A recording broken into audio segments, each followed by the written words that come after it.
تو چلیے ایک ایسی کہانی سنتے ہیں جو شروع ہوتی ہے ایک خواب سے۔ ایک ایسا خواب جو ایک نوجوان لڑکے کو دھوکے، آزمائشوں اور آخر میں فتح کی ایک ایسی راہ پر لے جاتا ہے جس کی اس نے کبھی تصور بھی نہیں کیا تھا۔ کہانی کا آغاز ہوتا ہے ایک باپ کی اس پراسرار تنبیہ سے جو وہ اپنے بیٹے سے کرتے ہیں۔ سوچنے کی بات ہے، آخر اس خواب میں ایسا کیا تھا جسے اپنے بھائیوں سے بھی چھپانا ضروری تھا؟ ہاں، تو سوال یہی اٹھتا ہے نا کہ آخر وہ خواب تھا کیا، اور اس میں ایسی کون سی بات چھپی تھی جس کا ذکر کرنا بھی خطرناک ہو سکتا تھا؟ اور جواب ایک ایسی پیشن گوئی تھی، ایک ایسا خواب تھا جس نے یوسف علیہ السلام کی پوری زندگی کی بنیاد رکھنی تھی۔ انہوں نے دیکھا کہ 11 ستارے، سورج اور چاند سب ان کے سامنے جھک رہے ہیں۔ لیکن دیکھیں، یہ خواب نہ ایک 2 دھاری تلوار ثابت ہوا۔ ایک طرف تو اس نے ایک عظیم مستقبل کی نوید سنائی، لیکن دوسری طرف اس نے ان کے اپنے بھائیوں کے دلوں میں حسد کی آگ لگا دی۔ اور بس یہیں سے یوسف علیہ السلام کی زندگی کا وہ سفر شروع ہوتا ہے جہاں انہیں پہلی باری آزمائش کا سامنا کرنا تھا، وہ حسد جو اب ایک بہت ہی ظالمانہ سازش میں بدلنے والا تھا۔ بھائیوں کے دماغ میں کیا چل رہا تھا؟ صرف ایک احساس، انہیں لگتا تھا کہ ان کے والد ان سے زیادہ یوسف علیہ السلام سے محبت کرتے ہیں، اور بس اسی ایک احساس نے انہیں اس حد تک پہنچا دیا کہ انہوں نے فیصلہ کیا کہ یوسف کو راستے سے ہی ہٹا دیا جائے۔ اور انہوں نے کیا کیا؟ انہیں ایک اندھیرے گہرے کنویں میں پھینک دیا۔ یہ وہ لمحہ تھا جہاں مایوسی، تنہائی، سب کچھ انتہا پر تھا۔ دھوکہ ملا بھی تو کس سے؟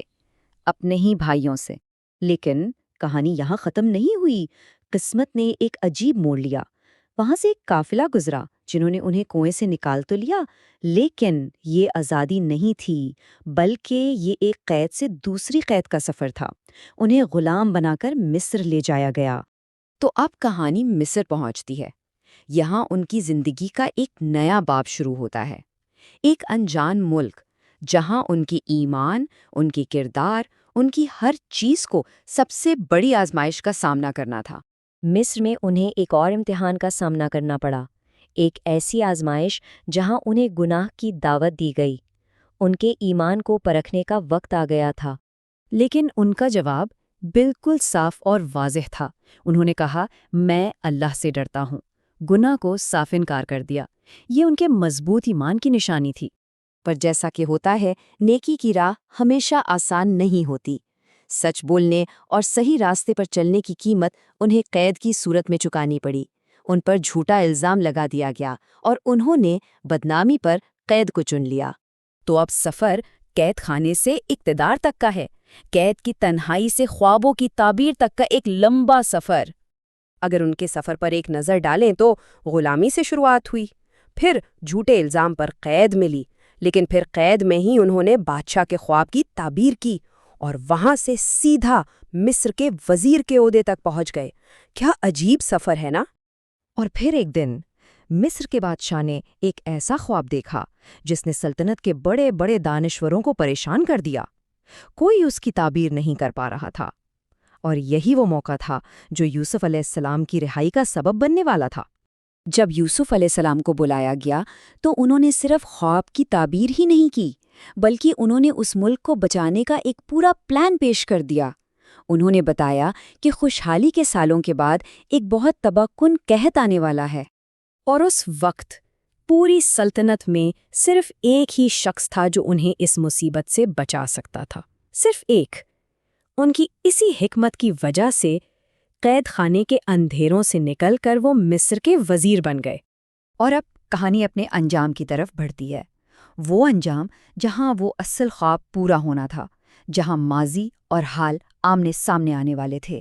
وقت گزرتا گیا اور قسمت دیکھیں، برسوں بعد وہی بھائی جنہوں نے انہیں کنویں میں پھینکا تھا، مدد مانگنے مصر پہنچے۔ انہیں بالکل اندازہ نہیں تھا کہ جس طاقتور وزیر کے سامنے وہ کھڑے ہیں وہ ان کا اپنا بھائی یوسف ہے۔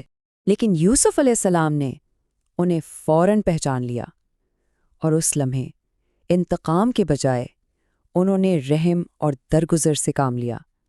یہ اس کہانی کا سب سے عظیم پہلو ہے، انہوں نے اپنے بھائیوں کو معاف کر دیا۔ تو اس پوری کہانی سے ہمیں سبق کیا ملتا ہے؟ کچھ بہت اہم باتیں۔ پہلی یہ کہ صبر کا انعام ضرور ملتا ہے۔ دوسری کہ اللہ پر توکل کبھی بیکار نہیں جاتا۔ اور شاید سب سے بڑی بات کہ اصل طاقت بدلہ لینے میں نہیں بلکہ معاف کر دینے میں ہے۔